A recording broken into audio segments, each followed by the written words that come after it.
પાદરા સમાચારમાં આપનું સ્વાગત છે।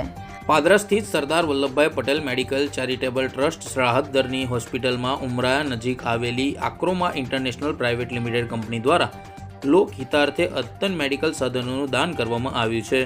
પાદરા ખાતે આવેલ Shri Sardar Vallabhbhai Patel medical charitable trust hospital છેલ્લા ઘણા વર્ષોથી નાગરિકોને ગુણવત્તાભર અને રાહત દરે તબીબી સેવાઓ પૂરી પાડી રહી છે। હોસ્પિટલમાં વિવિધ રોગોના નિષ્ણાત તબીબો દ્વારા દર્દીઓનું નિદાન અને સારવાર કરવામાં આવે છે। હોસ્પિટલની સેવાઓને વધુ આધુનિક અને અસરકારક બનાવવા માટે આંખના દર્દીઓની તપાસ તથા મોતિયા ઓપરેશન માટેનો ઉપયોગ, ફેકો મશીન તેમજ વિવિધ શારીરિક તપાસો માટે મેડિકલ રિપોર્ટ માટે ક્લિનિક ઓન કલાવ મશીનનું લોકાર્પણ કરવામાં આવ્યું। ઉમરાયા ગામ નજીક આવેલી આક્રોમા ઇન્ટરનેશનલ પ્રાઇવેટ લિમિટેડ પોતાની CSR પ્રવૃત્તિ અંતર્ગત આ અદ્યતન મેડિકલ સાધનોનું હોસ્પિટલને સહાયરૂપ અર્પણ કર્યા હતા।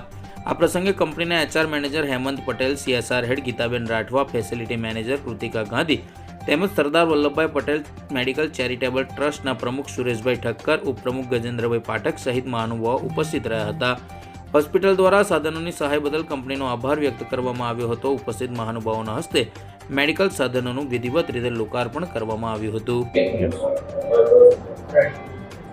આજરોજ આર્કોગ્રા કંપની તરફથી અમે અહીંયા CSR એક્ટિવિટી માટે આવેલા છે અને CSR એક્ટિવિટીમાં સરદાર પટેલ ચેરિટેબલ ટ્રસ્ટની અંદર આર્કોગ્રા કંપની તરફથી 2 મશીનો આરોગ્ય હેતુ, ફેકો મશીન આંખો માટે અને મલ્ટિપલ ટેસ્ટિંગ મશીન આપેલ છે, જે જન કલ્યાણ માટે અહીંયા ગાડી સુપ્રત કરવામાં આવે છે।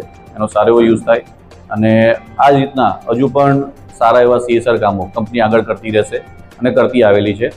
અને અમે લોકો ખેતી લક્ષ્યે, આરોગ્ય લક્ષ્યે અને એજ્યુકેશન માટે પણ અમે કાર્યરત રહીએ છીએ। પુનિત મહારાજના શબ્દો જનસેવા એ જ પ્રભુ સેવાને સાર્થક કરતા શ્રી ઉમરાયાની આર્કોમા પ્રાઇવેટ લિમિટેડ કંપની તરફથી અમારી હોસ્પિટલને ખૂબ જ મોટી કિંમતના સાધનો ભેટ મળ્યા છે। તે દર્દીઓની સહાય માટે અમને ખૂબ જ મદદ પૂરતા રહેશે અને તાલુકાની જનતાની સેવા કરવામાં અમને મદદરૂપ થઈ પડશે। તે બદલ અમે આર્કોમા પ્રાઇવેટ લિમિટેડ કંપની ઉમરાયાના અધિકારીગણનો ખૂબ ખૂબ હૃદયપૂર્વક આભાર વ્યક્ત કરીએ છીએ।